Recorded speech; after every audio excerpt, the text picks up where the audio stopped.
The comfort of familiarity is something I've always cherished. Every brick, every squeaky floorboard of this sprawling house whispered memories of my childhood. From the maze-like hallways to the rustic tiles in the kitchen where Grandma used to make her signature blueberry pie, this house was a living archive of the generations before me. Then, the silence of the house after Grandma's passing became too loud. Every empty room echoed a profound loneliness. I couldn't bear to sell it, to let strangers erase my family's legacy. But I could share it. Share the warmth and love I felt growing up here. That's when the idea of turning it into an Airbnb surfaced. The city's hustle and bustle, the insistent noise, and chaos made people crave a retreat. And what better place than this countryside sanctuary? The pride I took in hosting was immeasurable. I meticulously prepped each room, ensured every guest felt at home, and cherished their stories. I'd made it a personal challenge to remember every guest, their names, their stories, their reasons for visiting. After all, they weren't just staying in a house, they were becoming a part of its rich tapestry. Every evening, as the sun cast its golden embrace over the house, I'd stand on the porch, eagerly awaiting the arrival of my next guest. Each new face brought a fresh story, a new memory. Some came to escape their routine, some to find solace, and some just for the experience. Regardless of the reason, their smiles and satisfaction at the end of their stay were my rewards. This house, my family's legacy, had become more than just an Airbnb. It was a haven, a bridge between the past and the present. And with every passing day, the echoes of laughter and chatter made the walls pulse with life once again. A Sunday afternoon, usually my time to catch up with the house's upkeep and guest feedback, found me curled up with my laptop on the living room couch. I made it a ritual, sip on some tea, play some soft music in the background, and delve into the reviews left by my guests. The first few reviews were the usual, compliments on the cozy rooms, the breathtaking views, the well-equipped kitchen. Then, a particular review caught my eye. Had a great stay. The house has a unique charm. My daughter loved playing with Emily by the attic. Thanks for hosting. I paused. Emily? There wasn't any guest named Emily during that time. I thought it might be a mistake or perhaps they met some local child. But the mention of the attic was strange. I rarely had guests mentioning the attic, it was more a storeroom than anything else. Another review, a few days later. The house is beautiful, especially love the vintage photographs.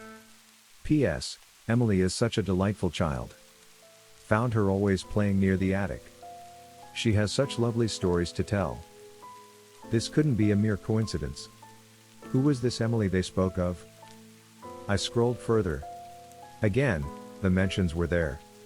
Emily in the garden, Emily with her toys in the hallway, Emily singing lullabies in the dead of night. Each account made my heart race a bit faster. The questions gnawed at me. Was there an unknown child sneaking around the property? Why didn't any guest directly inform me about her during their stay? The sheer number of references to this mysterious girl, always around the attic, was deeply unsettling. That night, as I lay in bed, the stillness of the house seemed to be interrupted by distant sounds, soft footfalls, the tinkle of laughter, the barely audible strains of a song. All seemingly coming from the direction of the attic.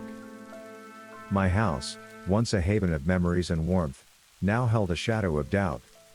The reviews had opened the door to an enigma that I couldn't ignore. Emily, whoever or whatever she was, had become an indelible part of the narrative. My once comforting routine was now clouded by this unsettling mystery. And I was determined to get to the bottom of it. A few nights later, I found myself standing at the foot of the attic stairs, the chilling reviews echoing in my head.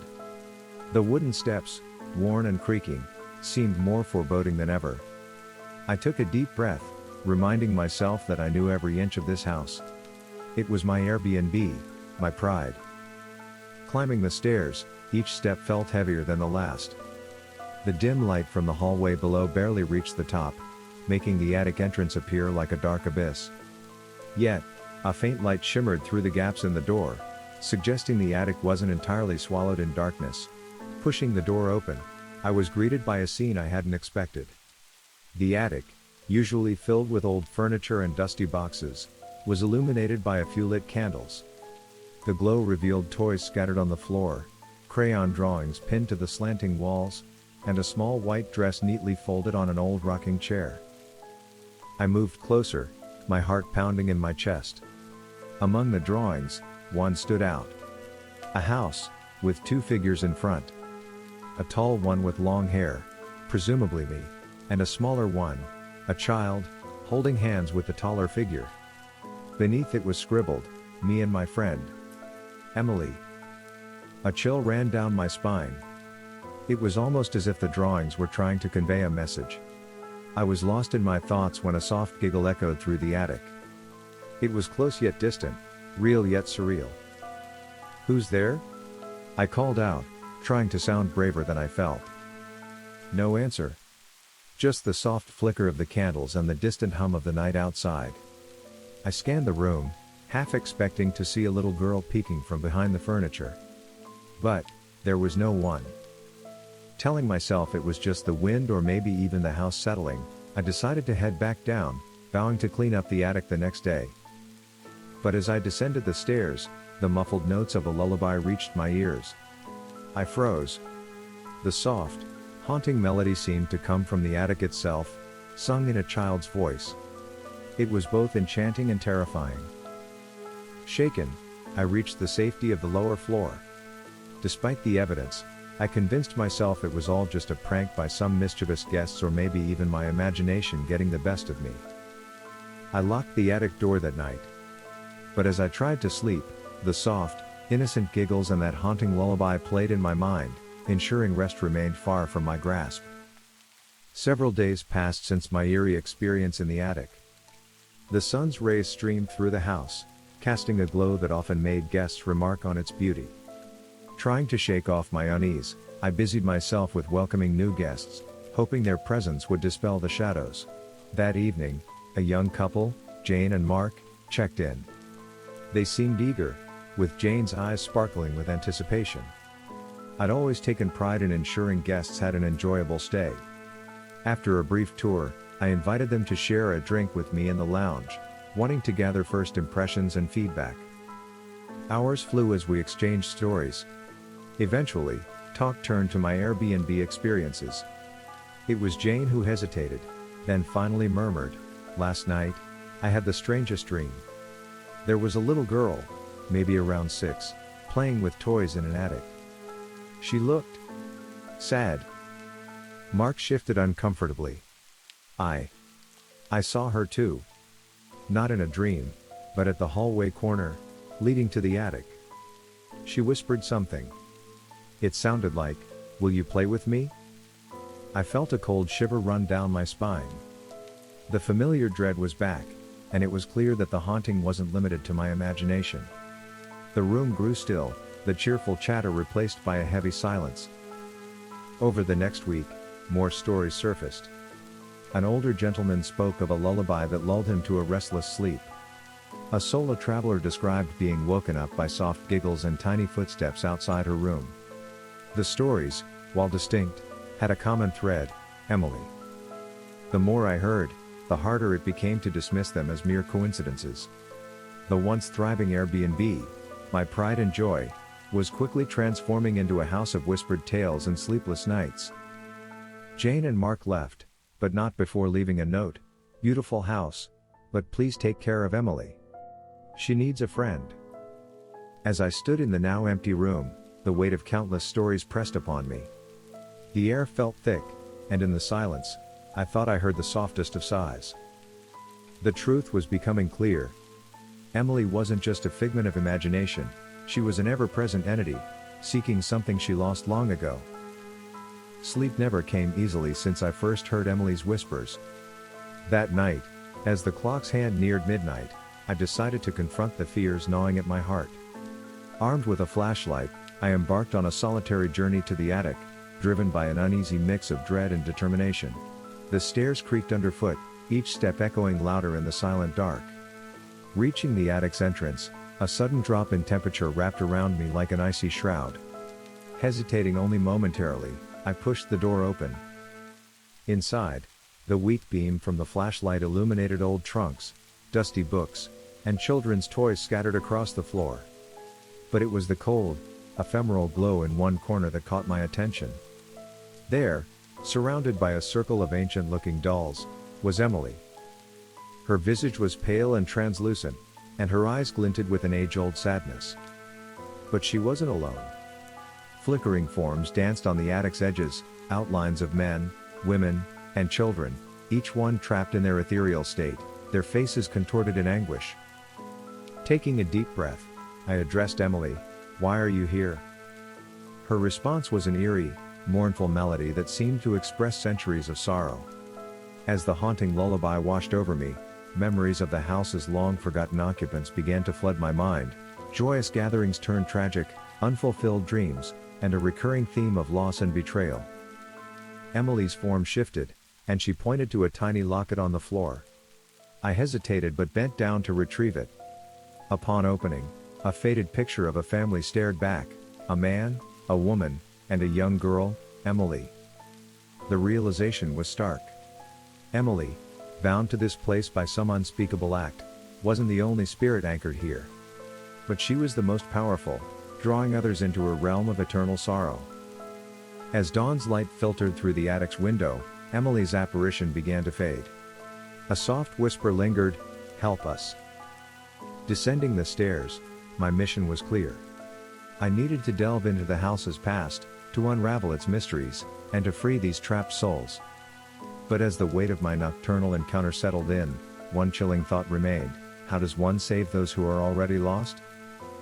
Driven by the events of the previous night, I felt an urgency to dig deeper into the house's history. Despite the sunlight filtering through the windows, a sense of unease remained. I started my search in the attic. Hidden under a dusty old carpet, I found a trapdoor. My heart raced as I pulled it open, revealing a wooden chest. Inside were a series of photographs and yellowed papers. The photographs depicted a joyful family, a father with a kind smile, a radiant mother, and a young girl with playful eyes.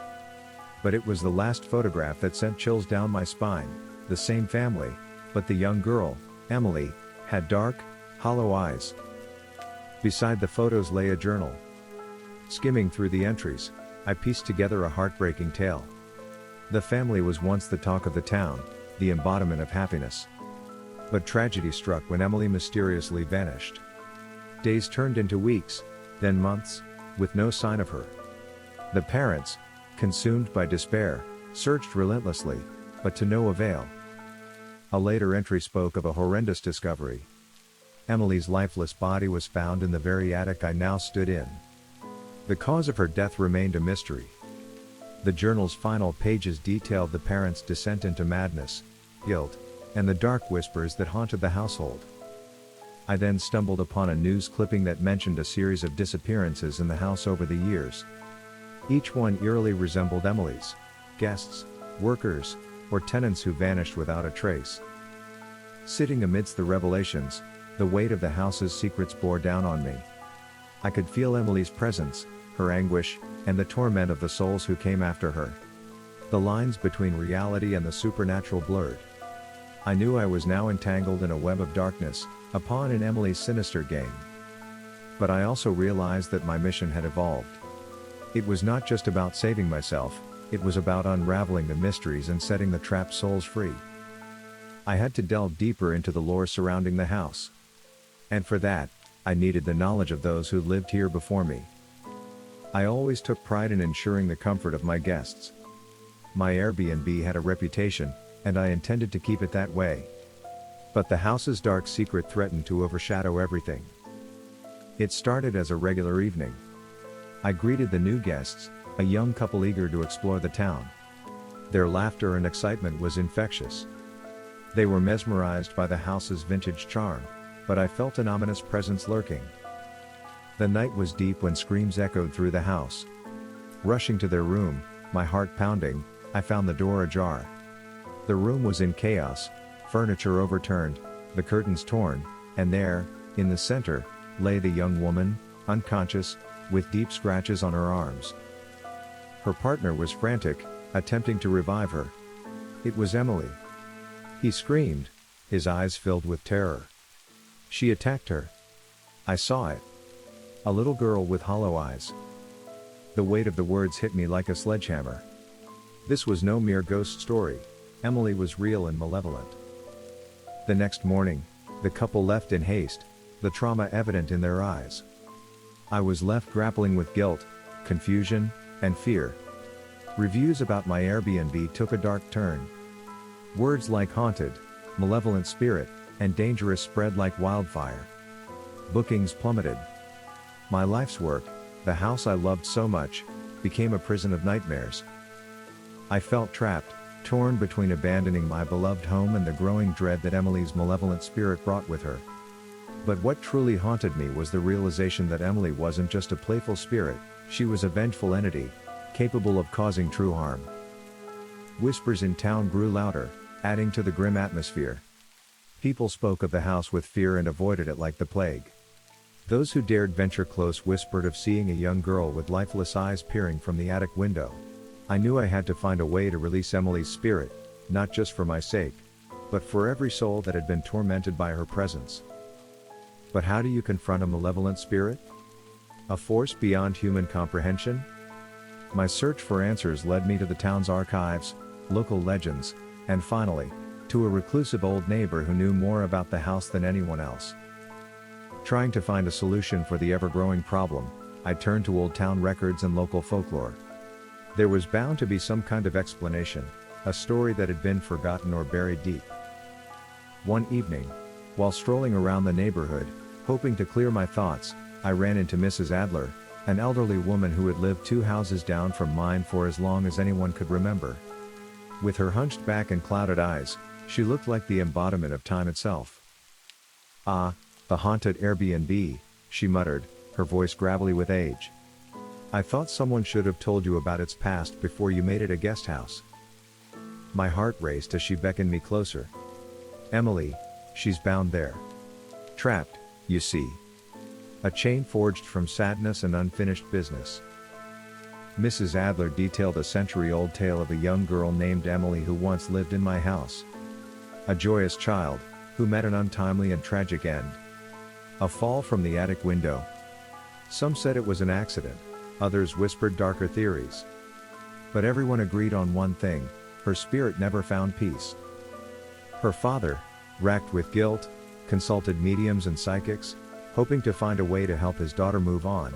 Mrs. Adler continued, her voice a whisper now. But all said the same. She had unfinished business, something that bound her spirit to the house. The weight of the revelation hung heavy on my chest. "What's the unfinished business?" I asked, desperation clear in my voice. Mrs. Adler looked at me, her eyes piercing. "That, dear, is for you to discover. But remember, spirits bound by chains of their own emotions are the most unpredictable. Emily's loneliness has turned to anger. You must tread carefully." Returning home, the house felt even more oppressive, its walls hiding secrets and a restless spirit. But now I had a mission: to discover Emily's unfinished business and, hopefully, set both of us free. The days melded into a blur, the walls of my once cherished Airbnb seeming to close in on me. Every corner, every creak, was tainted by Emily's vengeful spirit. Sleep became elusive, my nights punctuated by whispering voices and cold gusts of wind that seemed to originate from the attic. My phone rang incessantly, mostly cancellations. Word had spread about the hauntings. One review read, "Stayed one night. Felt a cold presence watching. Left at dawn. Never again." My pride in my Airbnb, the history I cherished, now served as chains, binding me to this horror. Social events became a thing of the past. Friends and family stopped visiting, their worried glances replaced by fear. They heard the whispers, the rumors of Emily's malevolent presence. I would often find myself staring into the mirror, hardly recognizing the pale, drawn face that stared back. Dark circles framed my eyes, which held a haunted look. Food lost its taste, and I survived on sips of water and bites of bread. The weight of the house's past, of Emily's rage, threatened to crush me. The idea of leaving crossed my mind multiple times, but where could I go? This was my home, my livelihood. The Airbnb, once a beacon of memories and connection, was now a fortress of solitude and dread. The lively chatter of guests, the laughter, the shared stories, all replaced by oppressive silence and the ever-present weight of Emily's anger. My sanctuary had become my prison. But amidst the despair, a spark of determination ignited within me. If Emily was bound here by unfinished business, then maybe, just maybe, I could find a way to set her free. And in doing so, find my own escape from this nightmare. The weight of Emily's oppressive presence pushed me to desperation. With every passing day, the veil between our worlds grew thinner. It was either her freedom or my own destruction. I decided on the former. In my desperation, I turned to every old book, every online forum, and even consulted local spiritualists. The solution, they said, was a ritual, a way to guide lost souls to the afterlife. But, as with all things that deal with the ethereal, there was a catch. I stumbled upon an ancient book in the local library, its pages yellowed with age. It spoke of a ritual designed to release bound spirits. The ingredients were rare, ranging from candles made of beeswax from a specific region, to a pendant that once belonged to Emily. But the most jarring of the requirements was the price I had to pay. A piece of my soul, memories that meant the most to me, would have to be sacrificed. I began gathering the items, each harder to find than the last. The pendant was the most challenging, buried deep within the walls of the house, echoing the weight of its tragic past. The night of the ritual was moonless. Following the book's instructions, I set up a circle in the attic, the epicenter of Emily's activity. The air grew colder as I began chanting the words, the candles flickering violently. I felt a pull, a tug at my very essence. Memories flashed before my eyes, my first steps, my parents' loving gaze, my first love. I screamed, the pain both physical and emotional. As the ritual reached its peak, a blinding light illuminated the attic. Emily's spirit manifested before me, her form shimmering. There was a moment of stillness, a silent plea exchanged between our eyes. Then, with a piercing scream, she was gone. The aftermath was a room in disarray and a heart burdened with loss. I had done it. Emily was free. But the memories I cherished, the ones that made me who I was, had been sacrificed. Now, I had to face the cost of my freedom. The house seemed quieter than ever, a grim calm before the storm. I stood at the entrance to the attic, clutching the old book that held the ritual's chants. Every fiber of my being screamed to run, but I was anchored by the weight of my resolve.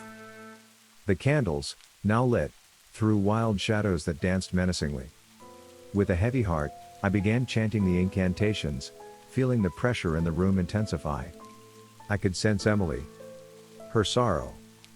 Her rage. Her desperate need to be free. Suddenly, the atmosphere shifted. The shadows morphed, taking the form of a small girl. It was Emily. Her once innocent eyes now glowed with an unnatural light, her gaze piercing through me. Her laughter echoed, chilling and malicious. Why? She screamed, her voice an agonizing blend of anger and heartbreak. The room grew colder, and I could feel an unseen force pushing against me. Why did they forget me? Why was I left alone? Tears streamed down my face as I continued the chant, struggling to stay grounded amidst the overpowering energy. I want to free you, Emily, I managed to say, voice trembling. I want you to find peace. The attic became a whirlwind of emotions. Anguish, fury, love, and despair swirled around, becoming almost tangible. The intensity reached its peak, and with a final, heart-wrenching scream from Emily, there was a blinding flash of light. The storm had passed. I was left in the attic, exhausted, my heart pounding in my chest. The aftermath of our confrontation was evident. Broken furniture, extinguished candles, but most notably, the palpable absence of Emily's haunting presence. I had faced her, but at what cost? Dawn's first light crept into the attic, casting an eerie glow over the aftermath of the night's confrontation. I sat amidst the debris, gasping for breath, my body feeling strangely light. The ritual had worked, the suffocating dread that Emily brought was gone, But the void left in its place was just as harrowing. Every corner of the house echoed with emptiness. I wandered its halls, each room filled with fragmented memories now beyond my grasp. The laughter of past guests, the warmth of my family's presence, all felt distant, like remnants of a forgotten dream. My reflection in the hallway mirror was almost unrecognizable. Hollow eyes stared back, shadows of the once vibrant person that stood there. Memories weren't the only things the ritual had taken. It demanded a piece of my very essence, an intangible cost that felt more debilitating than any physical wound. I tried to reignite my connection to the world outside, but everything felt foreign. Conversations with friends became a chore, their faces familiar but their stories were like tales from a different life. Food lost its taste, music its melody, and life, its vibrancy. The house that was once my pride and joy, my livelihood, became my prison. Every creak, every rustle of the leaves outside, served as a reminder of the price I paid for freedom. While Emily's haunting had ended, mine had just begun. The bond that tied Emily to the house was shattered, but in doing so, a new chain was forged, tying me to the echoes of the past and the shadows of memories long lost. The house sat empty and silent, its windows now darkened and curtains drawn. The bright Airbnb sign that once hung proudly by the gate had been removed, leaving behind a pale shadow of its former self. With each passing day, the house seemed to age, its colors fading and its walls bearing the weight of countless untold stories.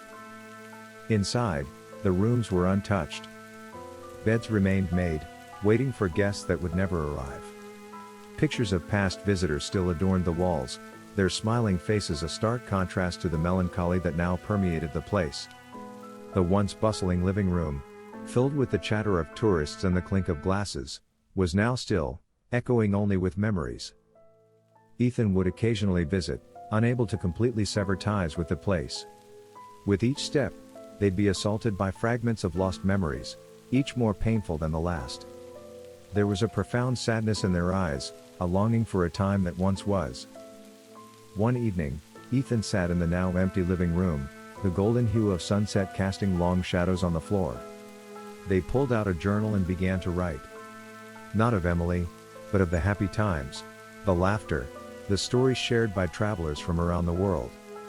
The house might have closed its doors to guests, but Ethan was determined to keep its spirit alive, if only on paper. As weeks turned into months, the house gradually reclaimed its peace. Nature began to encroach, with ivy crawling up its walls and flowers blossoming in the garden. It might have been abandoned by humans, but life found a way to seep back in. While the horrors of the past could never be truly forgotten, the house, with its rich tapestry of stories, remained a testament to the resilience of the human spirit, and the ever-present battle between light and darkness. The amber hues of the setting sun filtered through the window, casting a warm glow across the polished wood floor. I sat cross-legged on the newly acquired sofa, typing away on my laptop. My name is Lila, and for the better part of the last 5 years, I've been documenting my life and travels as a blogger. My followers, numbering in the thousands, have come to know me intimately, from the culinary adventures in Southeast Asia to the romantic sunsets in Santorini. But this trip was different. This was about healing. After ending a tumultuous relationship with Ethan, my boyfriend of 3 years, I felt a profound need to get away from it all. The memories of our time together, both sweet and bitter, felt suffocating. So, when the opportunity arose to rent a chic apartment in a city I'd never been to before, I jumped at the chance. Airbnb had been my go-to for finding accommodations on my travels, and this apartment seemed perfect, a mix of modern urban design with rustic touches. Glancing around, I took in the high ceilings, the open concept layout, and a particularly intriguing locked door. Probably just a closet or storage space, I thought, shrugging it off. My fingers danced across the keyboard as I began my newest blog post. Hey lovelies. As some of you may know, I've been through a lot lately. Heartbreaks are never easy. They're messy, emotional, and downright draining. But as they say, every cloud has a silver lining. So, here I am, in a brand new city, staying in this stunning Airbnb for the next month. It's my way of turning a new leaf, rediscovering myself, and hopefully, moving on from the pain of the past. I promise to take you all along on this journey of self-discovery, every step of the way. Until tomorrow, Lila X. As I hit the publish button, the weight on my chest felt a bit lighter. There's something cathartic about sharing, I thought. With a sigh, I closed my laptop and made my way to the small balcony. The city's skyline stood majestic against the twilight, twinkling lights starting to come alive. I felt a surge of hope and anticipation. Little did I know, this apartment held secrets darker than any night, and I was about to be thrust into a nightmare I hadn't seen coming. The exterior of the building had that classic urban charm, brick facade weathered with time, intricate ironwork gracing the balconies. As I unlocked the front door, the sweet scent of lavender greeted me, contrasting with the slightly musty undertone of an old structure. The apartment was a delightful mix of vintage charm and modern comfort, high ceilings, broad windows that let in streams of sunlight, sleek furnishings, and an enticing collection of books on a wooden shelf. However, there were little peculiarities that didn't escape my notice. The floorboards, though polished to a shine, creaked underfoot, each step echoing with the weight of bygone years. And then there was that locked door. It stood at the end of the hallway, its old oak surface contrasting with the other modern white painted doors in the apartment. The brass doorknob was cool to the touch, and despite my attempts, it remained firmly locked. Pushing my curiosity aside, I set up my mini blogging station on a quaint desk facing the window. As days turned into nights and back into days, I wandered the city's streets, tasting the local cuisine, visiting museums, and indulging in some retail therapy. My blog became a collage of experiences, vibrant street art, bustling local markets, serene parks, and endearing encounters with locals. One evening, after a particularly tiring day, I decided to do a live conda session. My readers had always been an integral part of my journey, their comments and messages often providing solace in my lonelier moments. Hey everyone! Checking in from this stunning Airbnb in city. Just wanted to say a huge thank you for the incredible support you've been showing on my recent posts. Any questions about my current adventures? Almost instantly, the chat brimmed with questions and comments. Amelia_91, that apartment looks straight out of a magazine. But what's up with that locked door in the background? Wandering soul, you seem happier, Lila? This trip is doing wonders for you. Travel bug Bry, have you tried the local pastry shop on Elm Street? Their croissants are to die for. I chuckled at Amelia's observant comment. The locked door? It adds a touch of mystery, doesn't it? Honestly, I think it's just storage. But who knows, maybe it's a portal to Narnia. The session went on, with my readers sharing their travel stories, offering local tips, and sending virtual hugs. It felt like I was in the company of old friends. Turning in for the night, the slight unease about the locked door lingered. But wrapped in the soft embrace of the luxurious bed linen, those thoughts faded away, replaced by dreams of tomorrow's adventures. Little did I know that the coming days would change the very essence of my journey.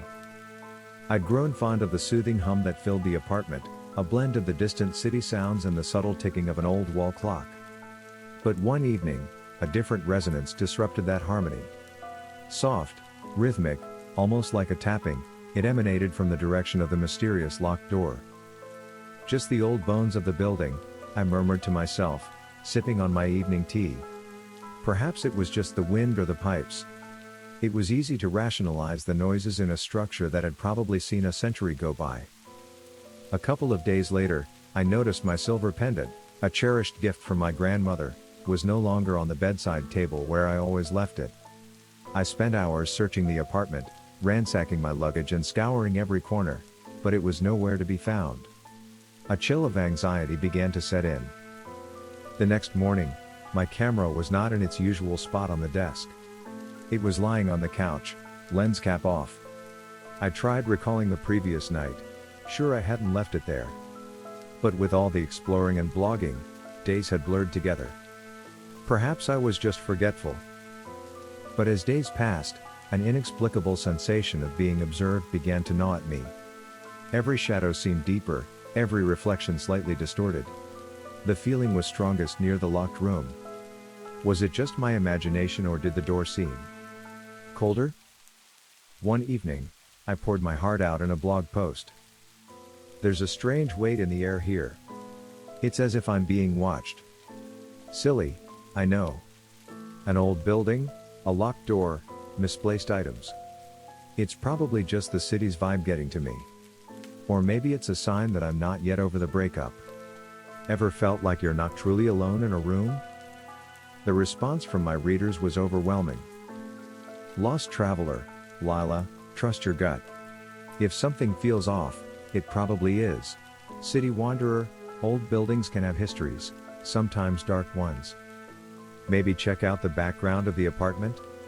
Sky jumper, seriously, get out of there. Safety first. Their concern was palpable. Many urged me to dig deeper, investigate the noises, and some even shared their own eerie experiences in unfamiliar accommodations. A heavy unease settled in my chest. Was I truly safe here, or was there something darker lurking in the shadows? The locked door continued to haunt my nights and days. Each creak from the floorboards, every shifting shadow outside my window, it all led my thoughts back to that door. I could no longer dismiss my readers' worries, nor the unease settling in my heart. The decision was made. I needed to confront whatever lay behind it. Gathering a set of tools I'd found in one of the apartment drawers, I approached the door. My hands were trembling, but there was a fire in my belly, a need for answers. With a screwdriver and some force, the old lock finally gave in. What met my eyes was a scene out of a horror movie. The dimly lit room was adorned with newspaper clippings pinned to the walls.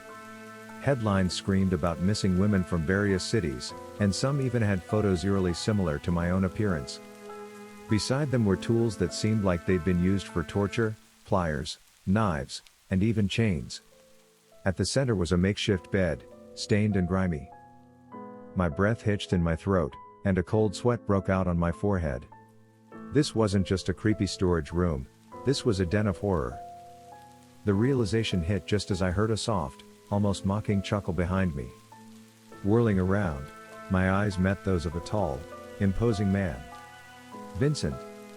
His cold blue eyes scrutinized me, a twisted smile playing on his lips. From his aged skin and receding hairline, one could never guess the terror he embodied. Quite the nosy guest, aren't you? His voice dripped with malevolence. Panic surged through me. The weight of the situation pressed down hard.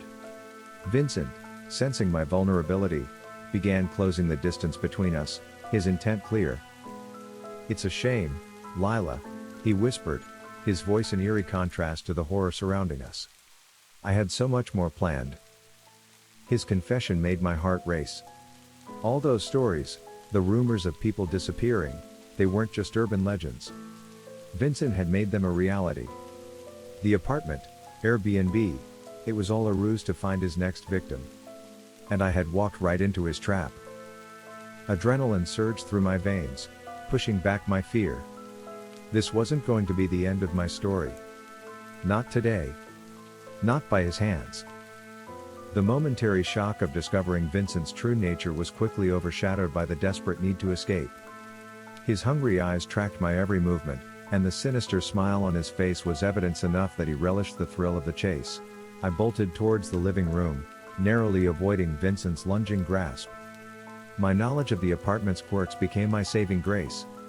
The creaky floorboards I had initially dismissed gave away Vincent's position, allowing me to anticipate his moves. As I dashed into the kitchen, I quickly grabbed the heaviest frying pan, using it to deflect Vincent's attempts to grab me. The weight of it gave me a momentary advantage, allowing me to knock him off balance and dart into the hallway. My heart raced, and the sound of blood rushing in my ears was deafening. Every second felt like an eternity. I needed to call for help. Grabbing my phone, I tried dialing 911. To my dismay, there was no signal, an anomaly given the urban location of the apartment. I tried to reconnect to the Wi-Fi, but it seemed to have been deliberately disabled. Vincent, it appeared, had taken measures to ensure I was isolated. Breathing heavily, I found a brief moment of respite behind a bookshelf, trying to regroup and strategize. The apartment, once a symbol of adventure and freedom, now felt like a deadly maze. I needed to outwit and outmaneuver him. My life depended on it. In the dim light filtering through the curtains, I saw the balcony door ajar. An idea formed. If I could lead Vincent towards it and out onto the balcony, I might have a chance to lock him out and buy some time. I made a run for it, throwing open the balcony door and feigning a misstep to lure him closer. As expected, Vincent, sensing an easy capture, rushed towards me. But, just as he was about to grab hold, I sidestepped, using his momentum against him. He stumbled forward, and in that split second, I slammed the door shut, locking it from the inside. Gasping for breath, I took a moment to savor the small victory. But the terror was far from over. The chilling glare Vincent gave me from behind the glass was a promise. He was far from done, and I had to find a way out, fast. My heart raced, the loud thuds echoing in my ears, as I desperately searched for a way out. The apartment had betrayed me once with Vincent's presence. I had to be cautious of where I tread. Each step I took was calculated, cautious. But as I moved a rug to see if I could make a hasty exit through a window or hatch, my foot unexpectedly sunk a bit, revealing a slightly uneven floorboard. Curiosity overpowering my fear momentarily, I crouched down, running my fingers along the edges of the board. There was a small indentation, enough for me to pull it up. Beneath it, a concealed compartment lay hidden, waiting to unveil its secrets. I hesitated, knowing that time was of the essence. But something propelled me to look.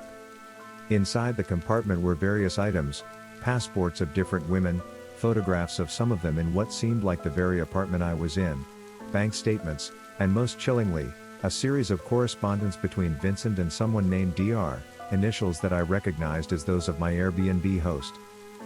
The letters hinted at a sinister alliance. Dr. provided the location and timing, while Vincent executed his perverse plans. They split the profits, as they called them, from any valuables the women had. The chilling realization hit me. The owner of this chic Airbnb apartment was not just aware of Vincent's intentions but was his accomplice. A cold shiver ran down my spine. I was trapped in a den of wolves, with both Vincent and the apartment owner potentially being threats. It was clear, waiting for the owner to help was not an option. I had to devise a plan, fast. Rummaging through my belongings, I found my camera. Recalling a photography trick I'd learned, I decided to use its flash as a potential weapon. The plan formed rapidly in my mind: lure Vincent into a false sense of security, blind him with the camera flash, and make my escape while he was disoriented. But for the plan to work, I needed to set the scene. Carefully, I placed a chair in the center of the living room, draping my scarf over it, a decoy. I dimmed the lights to increase the effectiveness of the flash and hid behind a thick curtain, camera in hand, waiting for my predator to walk right into my trap. With her heart pounding in her chest, Lila quickly began to devise a plan. She knew she couldn't take Vincent on in a direct confrontation. He was clearly stronger and had the element of surprise on his side. But she had wit, resourcefulness, and a deep-seated determination to survive. The layout of the apartment had multiple windows, casting varying shades of light and shadow across the room. An idea struck her. She retrieved her high-resolution camera, which she always carried on her trips. Flicking the settings to the maximum flash intensity, she stationed herself in a corner of the living room, ensuring she had a clear path to the exit. Whispering to herself, "Come on, Vincent," Lila carefully knocked over a vase, the crash echoing through the apartment. As anticipated, Vincent, thinking he had cornered her, rushed into the living room. Seizing the moment, Lila aimed her camera at him and triggered the flash. A blinding light exploded into the room, catching Vincent completely off guard. He staggered back, his hands instinctively rising to shield his eyes.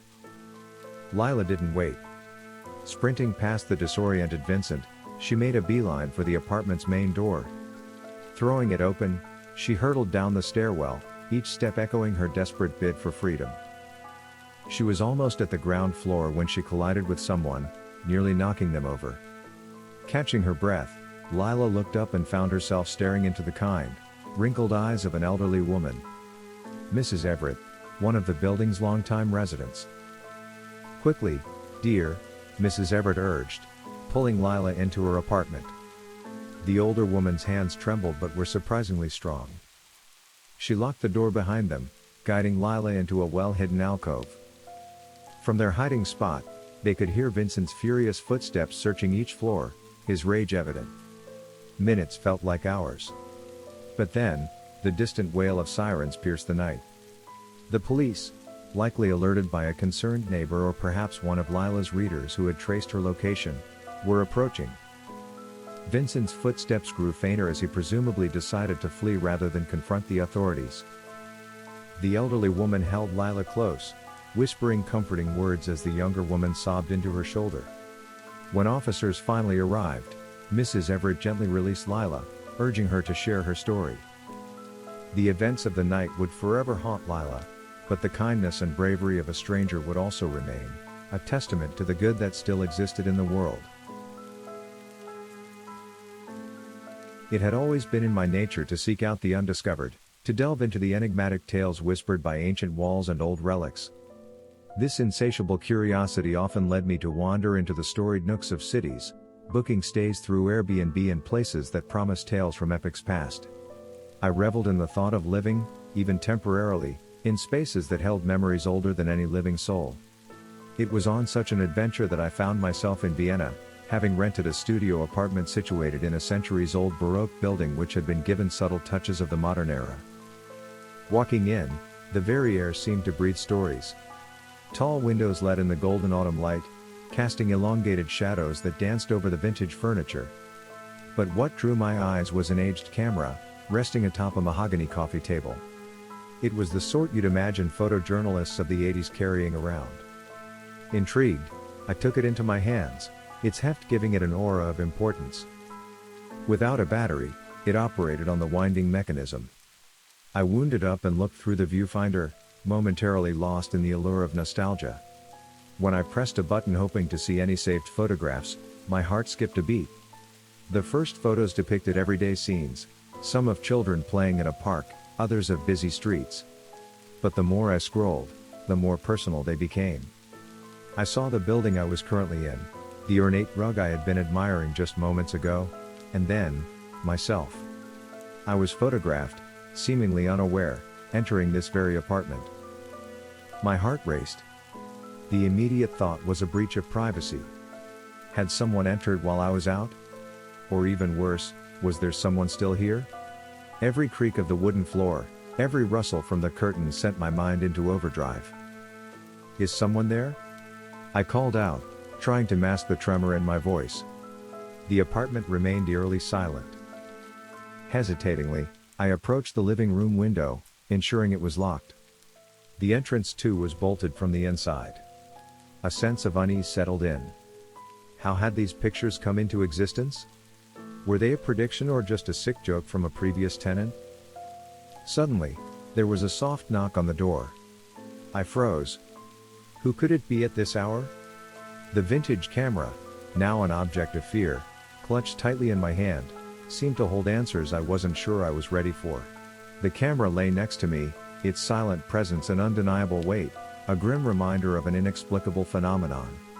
Trying to convince myself of the absurdity of the situation, I thought it could be some clever prank by a former tenant. Maybe they had staged these photographs to spook the next person. The streets of Vienna hummed with life outside, making it hard to believe that anything out of the ordinary was unfolding within these walls. Yet, the gnawing dread persisted. Night draped the room in a velvety darkness, the only source of light being the street lamps filtering through the curtains. Drawing a deep breath, I picked up the camera once more, resolved to view the remaining photos. Each photo was more foreboding than the last. The wine spilling onto the pristine rug, the vase splintering into a myriad of shards near the fireplace. And the most chilling of all was the image of a dark silhouette, its form leaning over me as I lay in slumber. Swallowing hard, I decided to challenge this bizarre reality. If it was a joke, I'd play along. Taking my glass of wine, I purposely let some of it trickle onto the rug, the deep red liquid spreading ominously just as in the photo. An uneasy laugh escaped me, a nervous sound in the enveloping quiet. Trying to distract myself, I approached the fireplace, its warmth a slight comfort.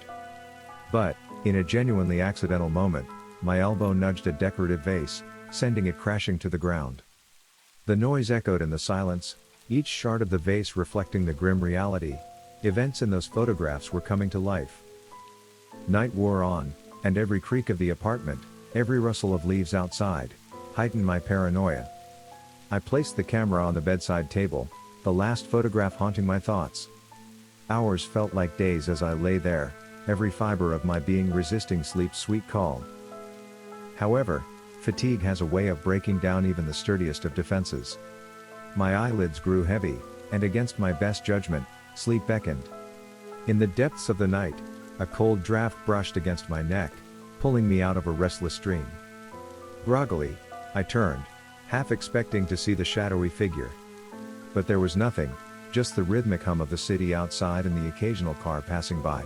Pulling the covers tighter, I tried to convince myself it was just my imagination. But the cold sensation of being observed, of an unseen presence in the room, persisted. The camera's last photo flashed in my mind, and with a shiver, I realized the night was far from over. The bitter cold enveloped me, each breath forming a visible cloud in the suddenly icy room. My eyes darted around, trying to make sense of the situation. From the corner of the room, where the dim streetlight weakly illuminated the space, the darkness seemed to fold in on itself, taking a more defined, malevolent form. It moved, fluid yet deliberate, edging towards the bed where I lay paralyzed. The weight of the camera pressed against my thigh from the pocket of my jeans. The same device that had predicted, or perhaps dictated, the night's terrors. My heart raced, each beat resonating loudly in the chilling silence. In a sudden, desperate surge of adrenaline, memories of the spilled wine flashed across my mind. Seizing the only weapon at hand, the remaining bottle, I hurled it towards the encroaching entity. The impact caused a shattering explosion, red wine splattering like blood. The figure let out an agonizing scream, the sound echoing, distorted, and seemed to dissolve into a smoky haze. Without wasting another second, I sprang from the bed, adrenaline propelling me through the door and down the dimly lit corridor of the ancient building. The echoes of my frantic footsteps and desperate breaths filled the air. Bursting out into the cool Vienna night, the well-lit streets seemed like a sanctuary in comparison. I stumbled upon a 24-hour cafe, its soft lights and distant hum of conversation a stark contrast to the nightmare I had just escaped. Settling into a corner booth, the weight of the vintage camera in my pocket felt even more pronounced. The waitress, noting my distressed appearance, approached with a concerned expression. "Are you okay? You look like you've seen a ghost," she commented, placing a comforting hand on my shoulder. Shivering, I met her gaze. I'm not sure what I saw. But it wasn't human. She offered a sympathetic smile. "This city is old, filled with tales and legends. But you're safe here." With that, she left, allowing me some solitude to collect my thoughts. However, the safety felt temporary. The camera, with its uncanny images of the future, still held sway over me. Tentatively, I decided to view the next photograph, needing to know my immediate fate. The screen displayed a familiar setting. It was this cafe. And in the background, almost blurred but unmistakably present, was the silhouette of the shadowy figure, its malevolent presence lurking just outside the window. My blood ran cold. I was trapped in a twisted game, the rules of which I didn't understand. The camera had shown me a glimpse of the future, but it was one that seemed set in stone. My fate, it appeared, was intertwined with this dark entity, and escaping it might not be as simple as leaving the apartment behind. As dawn's first light began to paint the horizon, I faced an agonizing decision. Confront this nightmarish specter once and for all, or keep running, knowing it might always be one step behind. The story's end remained unwritten. But one thing was clear: sometimes, the future, no matter how grim, is inescapable.